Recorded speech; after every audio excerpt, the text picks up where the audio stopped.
This is every Minecraft build hack you need to know from A to Z, starting with this aquarium bed. With some pistons on the side as side tables, we're able to add some really nice detail to this underwater base. And if you're feeling extra creative, why not put a couple of armor stands under the bed frame as well? Since if we equip those with leather helmets, then we get the perfect illusion for the pillow on our water bed. And while you're playing around with armor stands, keep a couple of those on hand to make this simple yet effective bench. For this, just place a couple of armor stands down and use a piston to push the ground blocks back into place. Then by just placing some trapdoors on top, that'll cause the armor stands to look exactly like the legs on the bench. For C, we're gonna add a cat playground for our army of pet cats. Look, it doesn't matter if they call you a crazy cat lady when it looks this good. Since this nifty little build hack, you can put this next to your village and all the cats that are spawning are gonna be jealous of what we've got going on here. From scratching posts like these to cat tree climbing sections, we've got basically everything that your cat could need. Because even if the cats don't like it, this build could function as a pretty fun parkour challenge. For the letter D, we're talking about this drink dispenser. Since by using differently colored signs, we're able to have a totally convincing soda dispenser here in our world. And better yet, if you then use a debug stick on some of the pistons to remove the piston handle, we can make the soda dispensers look like they actually work. And then to finish it off, by adding in some invisible item frames on the front, we can show off the different drink selections. For the letter E, we're talking about replacing our end portal with this beautiful Eye of Ender portal build. I mean, just picture it. Instead of having to go into an abandoned stronghold to house your end portal, you instead had something this beautiful that you're able to show off. And that would be sure to make any of your friends on the server jealous. But because the end portal's for everyone to use, they can't get that jealous. It's more of a nicety than anything. Or if you're looking for something smaller scale to do, then why not build a couple of these fruit stands for your next city build? With just some coral blocks and a nether warp block as well, we're able to create these little fruit stands that are totally convincing. But to make sure that your food doesn't expire before you get anyone coming over to your marketplace, just place some water below the coral blocks so they don't dry out. And by placing some glow lichen on top of the purple coral block, that'll make it look like a crate of grapes, whether you want green or purple.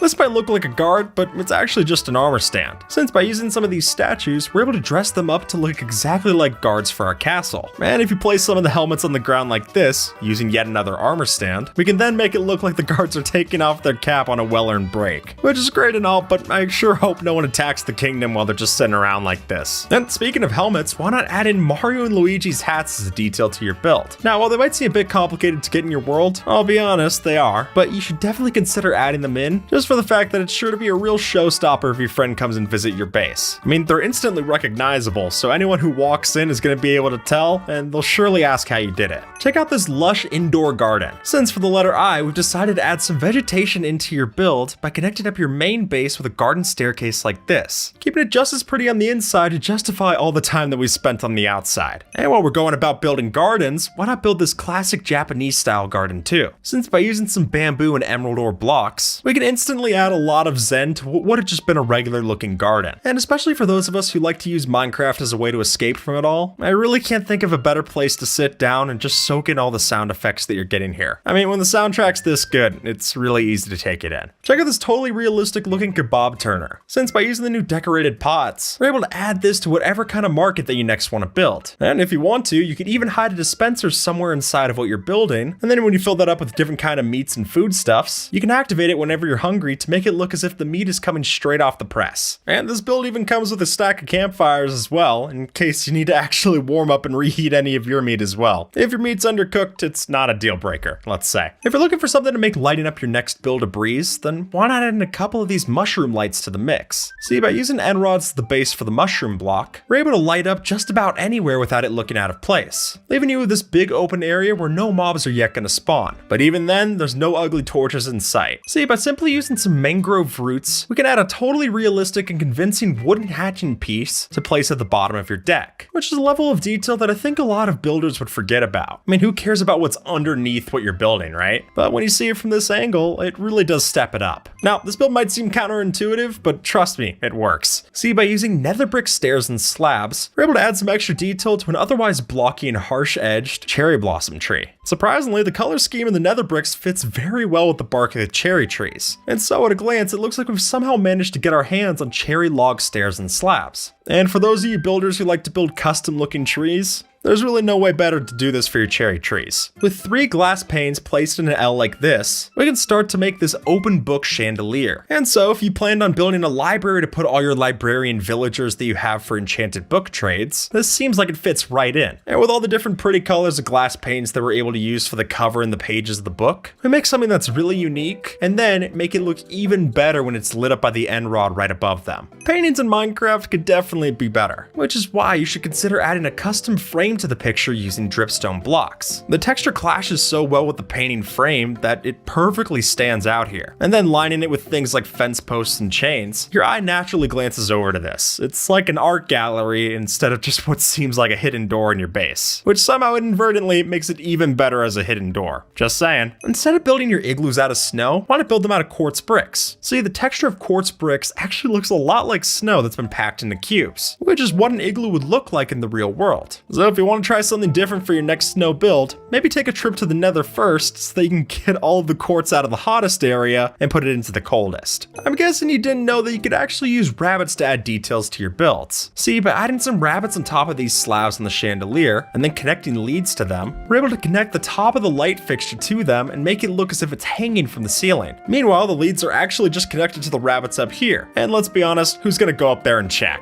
And if you really want to play safe, then you could always use an invisibility potion or use a command like this in creative. That way, no one will be able to see what the lead's actually attached to. Which, yeah, that might seem a little cruel, but when you got a village or trading hall, you really gotta ask yourself, which one's worse? Here's how we're gonna turn this armor stand into an actual sniper. See, by using a combination of dyed armor with these armor trims that you see on screen, we're able to create the army uniform for our Steve. And then finally, we use a hanging sign and a lightning rod to create the illusion of a sniper rifle with a scope and everything added onto it. And honestly, I just love the idea of lining the side of your base's roof with a couple of these guys. I mean, come on, who's gonna attack you when you have this looking down at them? At the very least, that'd be sabotaging a piece of art. If you're looking for a build hack to add some detail to your farm build, then why not try this trick using turtle shell helmets? See, with armor stands placed into the ground like this, and then a couple of turtle shells on top of their heads, we're able to then push the dirt on top of them with a piston and till it to create these super realistic looking cabbages, which makes it look like you're farming an entirely new crop in your farm. And doing this all without mods makes it even more special in my eyes. This here is uncooked meat and this here is cooked meat, or it sure looks that way, since by using a stripped cherry log, it looks exactly like raw pink meat. And then conversely, the mangrove log looks like something that we cooked to perfection. So if you were to combine both together with a campfire like this, you're able to make it look like your campsite that's working to go through their meat stores and cook them up for the rest of the camp members. And if you want to make it look overcooked, just put in a block of coal. Check out these custom suits that we have. See, by simply using these Vex armor trims with both the netherite and the iron chest plates, we're able to create a white suit and a black suit. So you've now got something to wear for every occasion. But if you would rather wear a different trim on your actual armor pieces, then you could instead use this in the window display for your next armor shop. That way, they're not going to waste when they look this good.